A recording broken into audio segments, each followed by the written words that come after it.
예, 여러분 반갑습니다. 이번 시간에는 지난 시간에 이어서 삶과 죽음의 윤리에 대해서 계속 이야기하고자 합니다. 이번 시간에는요, 죽음에 관한 동서양 사상가들의 입장을 살펴보도록 하겠습니다. 예, 해당 부분에 문제가 나왔을 경우에 이 문제를 풀기 위해서는요, 기본적으로 반드시 여러분들께서 여기서 배우게 되는 동서양 사상가의 관점을 기본적으로 이해해야지만 풀 수가 있습니다. 앞서 배웠던 내용들은 그냥 우리가 국어 문제 풀듯이 기본적인 지식이 없더라도 제시된 글을 읽고 물음에 맞는 선지를 선택하면 풀 수 있었다고 한다면 오늘 배우는 이 내용은 반드시 여러분들이 기본적인 지식을 가지고 있어야 된다는 점 미리 말씀을 드리도록 하겠습니다. 자, 동서양 살펴볼 건데요. 먼저 동양입니다. 동양에서 다루고 있는 사상가들은요, 유교, 도가, 불교입니다. 유교, 도가, 불교. 먼저 그럼 유교의 내용을 살펴보도록 하겠습니다. 유교의 내용은 기본적으로 공자를 중심으로 설명이 되고 있습니다. 자, 공자는 우선 죽음 이후의 세계, 지금 보시게 되면 이 죽음 이후의 세계에 대해서 뭐하죠? 관심을 갖지 않았습니다.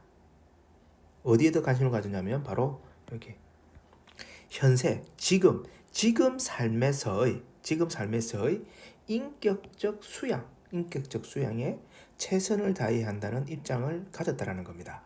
그러니까 현세를 더 중요시하다 보니까 죽음 이후의 세계에 대해서는 관심을 갖지 않았다라고 이렇게 생각하시면 될 것 같고요.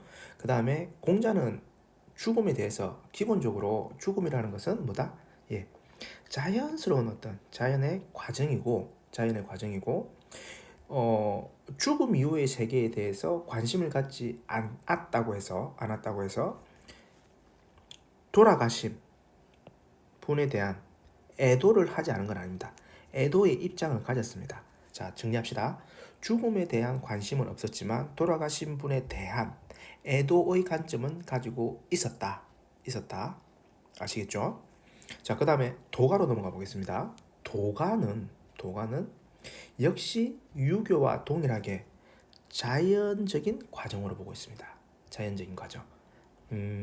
그것을 이제 어떻게 표현하는지 보겠습니다.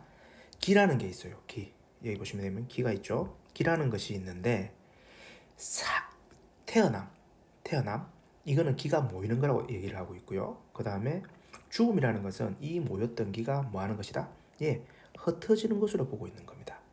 그리고 이러한 것은 자연스러운 과정이고 피할 수 없는 필연적인 과정으로 삶과 죽음을 크게 구분하려 하지 않습니다. 뭐한다? 예, 분별하지 않습니다. 이걸 어떻게 표현하느냐?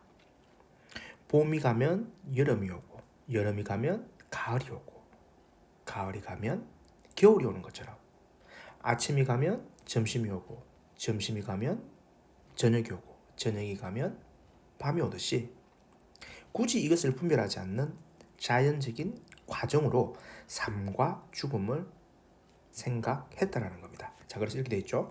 장자는 죽음을 사계절의 운행과 같아서 뭐 할 필요가 없다. 예, 슬퍼할 필요가 없고 초연해야 된다는 겁니다. 초연해야 된다는 거. 그래서 좋아하고 싫어할 대상이 아니다라고 도가는 입장을 보이고 있습니다. 자, 그래서 유교하고 도가하고의 어떤 좀 공통점을 한번 찾아보려고 하니까 이런 부분들이 나오네요. 즉, 죽음은 뭐다? 예, 자연스러운 과정이다라는 면에 있어서 유교와 도가는 같은 점을 보이고 있고요. 자, 그다음 불교로 넘어가겠습니다. 불교는 도가와 동일하게 삶과 죽음을 뭐한다? 분별하지 않습니다. 여기 오른쪽에 보시게 되면은 생사를 구분하지 않는 순환의 과정으로 이렇게 본다는 점에서 유사한 면을 보이는데, 자, 그럼 불교 입장 한번 살펴보겠습니다. 자, 죽음이라는 것은 불교에서 강조했던 생로병사, 이 네 가지 고통 중에 하나라는 겁니다. 네 가지 고통. 생로병사. 그리고 윤회라는 거 배웠죠. 윤회. 그 윤회의 한 과정으로서 죽음을 생각을 하고 있습니다. 그래서 이 윤회의 과정 속에서 죽음이라는 것이 존재를 하고 또 내세, 다음 생을 생각을 했을 때 뭐가 중요하다고 했죠? 그렇죠. 현재의 삶에서 이루어지는 도덕적 실천을 해야 한다고 했죠. 업, 업. 현세의 업을 통해서 내세가 결정이 된다라고 얘기했죠. 그렇죠. 그 다음에 여러분들이 잊지 말아야 될 거 뭐죠? 그렇죠. 여기 나와 있죠. 해탈, 해탈. 윤회와 해탈은 분명히 다르다고 얘기했습니다. 이 윤회의 고리를 끊는 것이 뭐다? 해탈이다. 해탈이다. 자, 보겠습니다. 내세 다음 생에서의 좋은 삶을 위해서는 현생 지금에서의 도덕적 삶을 강조했다라는 겁니다. 궁극적으로 이 윤회의 고통에 벗어나기 위해서는 현생에서 도덕적 삶을 실천해서 해탈에 이르는 그런 깨달음을 강조했다는 것이 바로 불교의 입장이다. 그래서 유교, 도가, 불교의 이런 기본적인 관점을 여러분들이 잘 기억하셨다가 주어진 제시문을 통해서 이것이 유교인지 도가인지 불교인지를 구분하셔야 됩니다. 그리고 난 뒤에 뭐한다? 각각의 입장에서 맞는 선지를 선택하시게 되면 문제 푸는 데는 전혀 어려움이 없다. 이렇게 말씀을 드리겠습니다. 서양 살펴보도록 하겠습니다. 먼저 플라톤입니다. 자, 플라톤은 죽음이라는 것이 우리 육체에 갇혀 있는 영혼이 영원 불변한 어디로 간다고 했죠? 이데아의 세계로 들어가는 거라고 얘기했습니다. 이데아의 세계가 진정한 세계다. 이데아의 세계를 지향을 했었죠, 플라톤은. 자, 그러한 영혼이 현실에서의 현상 세계에서의 우리 육체로 영혼이 들어온 거예요. 그러면은 이 영혼은 육체의 감옥이라는 것에 살아 있었을 때는 갇혀 있었던 겁니다. 죽음이라는 것을 통해서 비로소 육체가 사라지잖아요. 그러면서 그 감옥에서 벗어나 어디로 간다? 영혼이 다시 이데아의 세계로 돌아간다라고 이렇게 생각을 합니다. 그래서 육체적 즐거움이 지혜의 활동을 방해하므로 죽음이라는 것은 죽음은 영혼이 육체로부터 해방되는 것이다 라고 이렇게 얘기를 했다는 겁니다. 육체는 제한적이라는 겁니다. 순수한 인식을 할 수 있는 이 영혼이 오히려 뭐했죠? 불가능하게 만들었던 감옥으로 생각하는 겁니다. 그래서 비로소 죽음이라는 것을 통해서 뭐 할 수 있다? 참된 실제를 인식할 수 있게 된다라고 하는 것이 바로 플라톤의 입장이 되겠습니다. 자, 그래서 여러분들이 플라톤을 이해하기 위해서는 일단 육체와 영혼의 관계, 그리고 영혼이 죽어서 이데아로 간다는 것이 곧 참된 실제를 인식하는 그 과정으로 생각을 하게 된다. 요걸 중심으로 이해를 하시면 될 것 같습니다. 자, 에피쿠로스입니다. 에피쿠로스는 일단 이 원자론의 관점입니다. 원자론의 관점. 아까 도가에서는 뭐였죠? 기라는 걸로 표현했죠.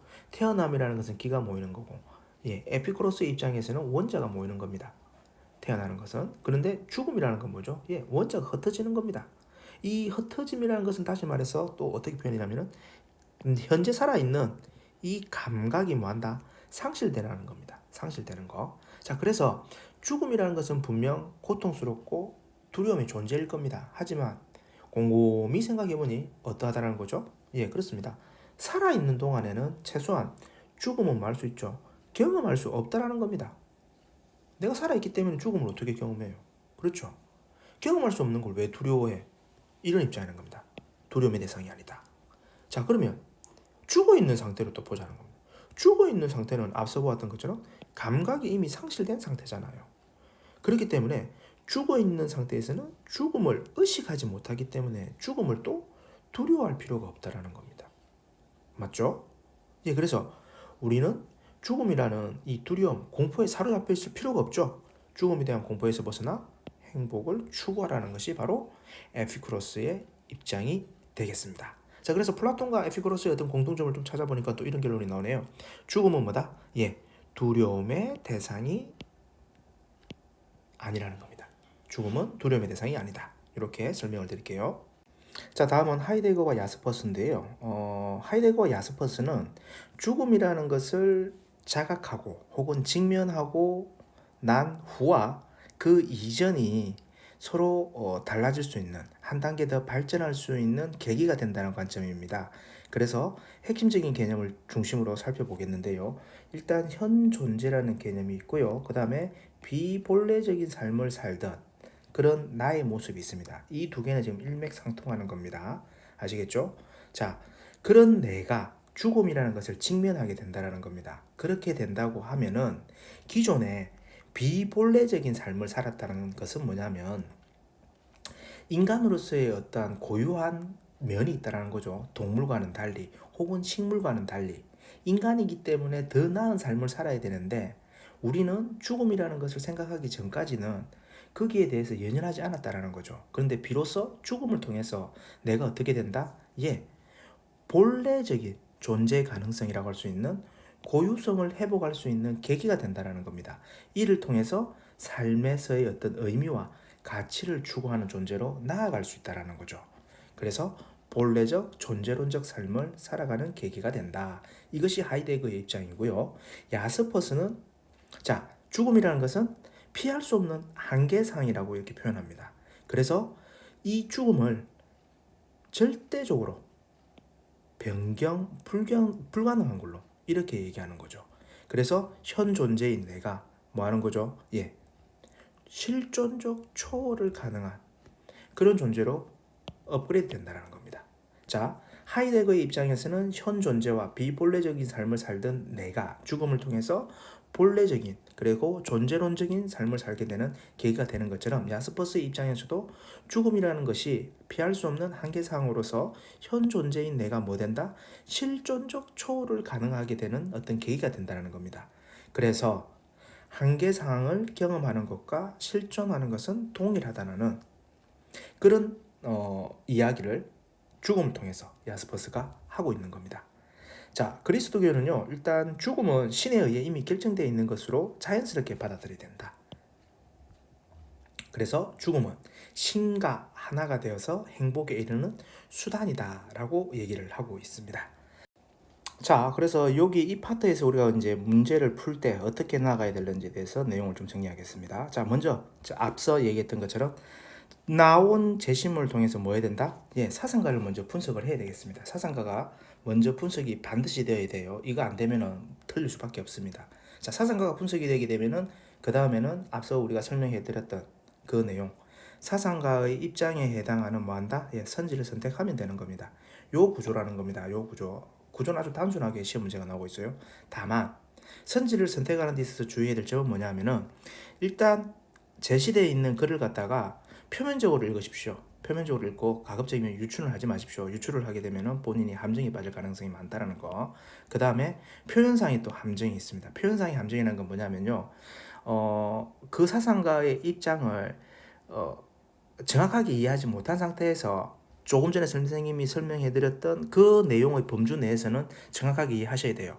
그 부분을 정확하게 이해하지 못한 상태에서 읽게 된다고 하면요, 약간의 말장난을 통해 가지고 본인이 또 함정이 빠지게 됩니다. 이 부분만 주의하시게 되면요, 크게 어려움이 없는 파트다 이렇게 말씀을 드립니다. 자, 정리하기 위해서 문제를 하나 끌어왔습니다. 지난 4월 달에 친 학평 문제인데요. 한번 볼게요. 자, 갑을 사상가들의 입장으로 적절하지 않은 것을 고르고 있는데요. 자, 한번 볼게요. 갑입니다. 문상하러 가서 대성통곡하는 것은 대성통곡한다는 것은 뭐냐? 슬퍼하는 거죠. 슬퍼하는 거. 그것은 자연의 도에서 벗어나는 것이다. 즉 슬퍼하지 말라는 거죠. 사물의 본성을 배반하는 것이다. 이 잘못됐다는 겁니다. 지인, 야, 이 단어 나왔네요. 지인은 자, 그렇죠. 도가에서 바라보고 있는 이상적인 인간상입니다. 앞서 본 내용을 살펴보게 되면 도가에서는 뭐였죠? 죽음이라는 것은 자연스러운 과정이라고 했죠. 그래서 슬퍼할 일이 아니라고 했습니다. 그래서 지인은 편안한 마음으로 때를 받아들여 슬픔이니 기쁨이니 하는 것들로부터 자유롭다라고 했습니다. 뭐로부터? 슬퍼하거나 기뻐할 일이 아니라고 우리가 배웠죠. 자, 그럼 이건 뭐가 되죠? 예, 도가의 입장이 되는 겁니다. 자, 을로 가겠습니다. 선비에게 주어진 임무는 무겁고 가야 할 길은 멀다. 그에게는 인을 실현해야 되는, 인을 실현해야 하는, 일단 인을 강조했던 것은 유교였죠. 실현해야 하는 막중한 책임이 있으니 도덕적 신념은 굳건하고 의지가 강인해야 한다. 죽음으로써 선한 도를 사수해야 하니, 다시 말해서 죽음으로써도 본인이 인을 실천할 수 있다라고 하면 기꺼이 뭐 해야 된다? 인을 위해서 죽을 수 있다라는 겁니다. 그래서 인은 죽고 나서야 그만둘 뿐이다. 살아있는 동안에는 본인의 인격적 수양을 위해서 끊임없이 뭐 해야 되는 거죠. 인을 실천해야 된다는 겁니다. 여기에 대해서 현실에서의 삶을 더 강조하고 있는 유교의 입장이라고 여러분들이 구분이 돼야 됩니다. 자, 그럼 볼게요. 1번 갑. 삶과 죽음은 사계절의 변화와 같은 필연적인 과정이다. 맞아요? 틀려요? 그렇죠. 맞죠? 2번 갑입니다. 역시 도가죠. 죽음을 지나치게 슬퍼하는 것은 자연의 순리에 어긋난다. 그렇죠. 자, 유교입니다. 죽음이 아쉽지 않도록 자신의 본분을 다하며 살아야 된다. 여기서 자신의 본분을 다하며 살아야 한다는 이거 뭐죠? 이는 인격적인 수양을 계속해서 해 나가야 된다는 그런 표현입니다. 자, 보겠습니다. 죽은 자에 대한 애도는 선비가 행해야 할 도리다. 앞서 선생님이 설명했죠. 죽음에 대한 관심은 없었으나 상례, 제례 이거와 관련해 가지고 슬퍼는 해야 된다라고 얘기를 했습니다. 그렇죠. 그러면 이것도 맞는 거죠. 그럼 5번 갈게요. 갑을 도가와 유교의 공통된 입장입니다. 인의 실현을 위해 죽음을 택하는 것은 도를 거스르는 것이다. 맞습니까? 틀립니까? 틀리죠. 그래서 답은 5번이 되겠습니다. 자, 이번 시간 죽음에 대한 동서양 사상가에 대해서 살펴봤습니다. 수고하셨습니다.